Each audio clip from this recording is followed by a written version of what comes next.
Assalam qabla al-kalam, wal kalam bil ibtisam, wal ibtisam ramzul Islam. Al-Islam dinus salam. Assalamualaikum warahmatullahi wabarakatuh. Waalaikumsalam warahmatullahi wabarakatuh. Alhamdulillah wassalatu wassalamu ala Rasulillah Sayyidina Muhammad bin Abdullah wa ala alihi wa sahbihi wa mawalah wa la haula wa la quwata illa billahil aliyil azim. Yang pertama-tama, marilah kita panjatkan puja serta puji syukur bukan ke Bapak Jokowi, bukan ke Bapak Menteri, apalagi ke Syardi, akan tetapi ke Rabbul Izzati. Dan tidak lupa salawat serta salam marilah kita limpah curahkan kepada junjunan kita, bukan ke sebelah utara, bukan ke pasukan Amerika, bukan ke angkatan udara, apalagi ke Siura, tapi kepada Nabi yang paling mulia, yaitu Nabi Muhammad Sallallahu Alaihi Wasallam, yang insya Allah di hari akhir nanti kita mendapatkan syafaatnya. Amin ya Rabbal. Amin.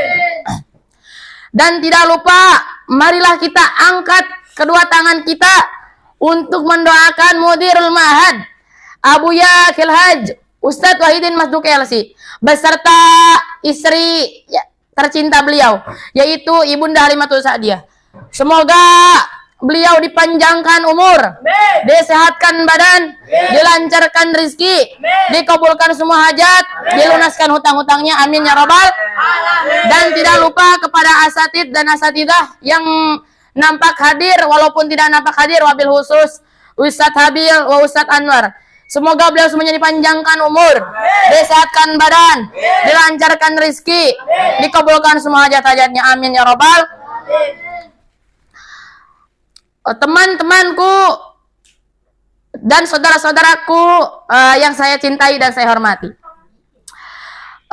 saya ingin bertanya, siapa yang telah melahirkan kita? Ibu kita. Ibu. Kalau orang tua berarti dua. Siapa yang telah mencari nafkah untuk kita? Ya benar. Orang tua kita, ibu dan ayah kita telah mati-matian untuk menghidupkan kita. Bagaimanapun caranya supaya kita hidup aman, damai, berbahagia. Kita sebagai anak harus bisa membanggakan orang tua walaupun berbagai usaha. Telah dikatakan datang seorang lelaki kepada Rasulullah untuk bertanya, "Ya Rasulullah, siapa orang yang harus aku hormati pertama kali?" Rasulullah menjawab, "Ibumu." Lalu orang itu bertanya lagi, "Lalu siapa lagi ya Rasul?" Rasulullah menjawab, "Ibumu." Dan orang itu bertanya lagi, "Lalu siapa lagi ya Rasulullah?" "Ibumu." Lalu orang itu bertanya, "Siapa lagi ya Rasulullah?" "Barulah ayahmu." Ibu kita 3 kali derajatnya lebih tinggi daripada ayah kita. Jadi bukan kita tidak harus menghormati bapak kita. Tidak, bapak kita juga sama. Harus kita hormati. Tapi lebih unggul ibu kita. Karena kenapa? Karena hadis Rasulullah mengatakan al-jannatu tahta aqdamul ummahat. Yang artinya surga itu di telapak kaki ibu. Dan tidak hanya itu. Ada lagi seorang pemuda datang kepada Rasulullah bertanya, "Ya Rasulullah, apakah ada anak yang memaki orang tuanya?" Rasul berkata, "Ada." Gimana orang itu? Orang itu meledek bapak orang lain, dan bapak yang orang diledek itu mengatai bapaknya. Nah, yang pertama ngeledek itu yang dihukuminya. Jadi, meskipun kita tidak pernah mengejek bapak kita sendiri, kalau kita mengejek bapak orang lain, itu sama saja kita mengejek bapak sendiri atau ibu sendiri. Jadi, jauhilah mengata-ngatai orang tua kita. Karena kenapa? Karena ada hadis Rasulullah yang mengatakan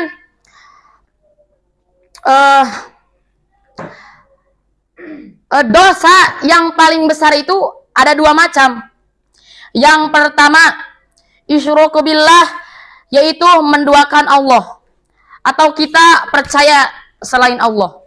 Dan yang kedua adalah berdosa kepada orang tua. Dan ada lagi hadis Rasulullah yang mengatakan mal'unun man aqa walidayhi. Celakalah orang yang durhaka kepada orang tuanya. Ada cerita di dalam negeri kita, yaitu maling kundang. Tahu maling kundang? Tahu. Dia tidak menganggap ibu sendiri, lalu ibunya tidak ridho atasnya, lalu dia berubah menjadi patung. Dan ada kisah di zaman Nabi Isa. Tapi ini kisahnya bagus, patut kita contoh. Ya sifat untuk orang tuanya. Ada di zaman Nabi Isa alaihissalam. Ada seorang pemuda.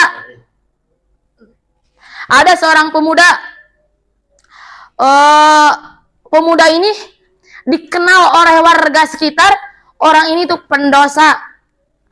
Orang ini tidak baik.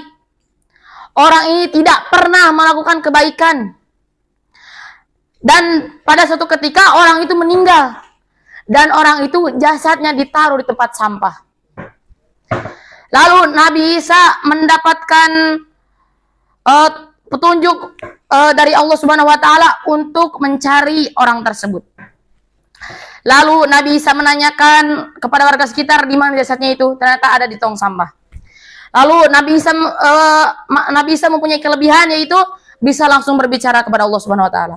Lalu Nabi Isa berkata kepada Allah Subhanahu wa taala, "Ya Allah, harus kuapakan jasad ini?" Allah menunjukkan bahwasanya jasad ini harus diurus oleh Nabi Isa alaihissalam. Lalu Nabi Isa memandikan jasad tersebut, menyolatkannya, menguburkannya dengan sendiri. Lalu habis itu Allah berbicara kepada Nabi Musa, orang ini adalah ahli surga. Karena kenapa? Karena orang ini berbakti kepada orang tua. Ada sebuah hadis yang mungkin kita jarang kita dengar, yaitu birrul walidain afdalu minas shalah was shadaqah was shaum wal hajj wal umrah wal jihad fisabilillah. Au kama qol. Berbakti kepada orang tua itu lebih baik daripada sholat, lebih baik daripada sedekah, lebih baik daripada puasa, lebih baik daripada haji, lebih baik daripada jihad fisabilillah atau berjuang di jalan Allah. Jadi di sini kita harus bersungguh-sungguh belajar, karena kita harus membanggakan orang tua. Jangan sampai orang tua kita kecewa atas perlakuan kita di pondok. Dan jika kita bertemu orang tua, pandanglah orang tua dengan penuh kasih sayang. Dan ada hadis Rasulullah yang mengatakan, "Mal rajulin yanzuru ila wajhi walidi nazara rahmatan.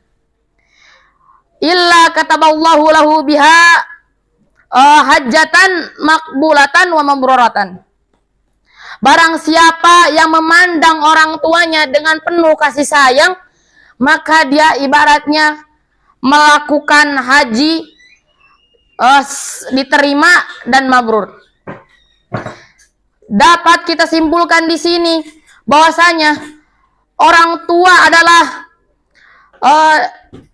segalanya bagi kita. Kalau kita sudah tidak ada orang tua dan ada sebuah laki-laki datang kepada Rasulullah, bertanya, "Ya Rasulullah, orang tuaku sudah tidak ada, tapi bagaimana aku ingin berbakti kepada orang tua? Gimana caranya Rasulullah?" Rasulullah menjawab, bisa. Salah satunya menyolatkannya, mendoakannya, menjalankan wasiat-wasiatnya. dan meminta ampunan untuk kedua orang tua kita. Jadi kesimpulannya bahwasanya kita harus berbakti kepada orang tua jika kita pulang. Buat orang tua bangga, jangan membuat orang tua kecewa. Dan taatilah peraturan pondok, karena menaati peraturan pondok sama dengan kita berbakti kepada orang tua. Sekian dari Al-Fakir. Billahi taufiq wal hidayah. Wassalamualaikum warahmatullahi wabarakatuh.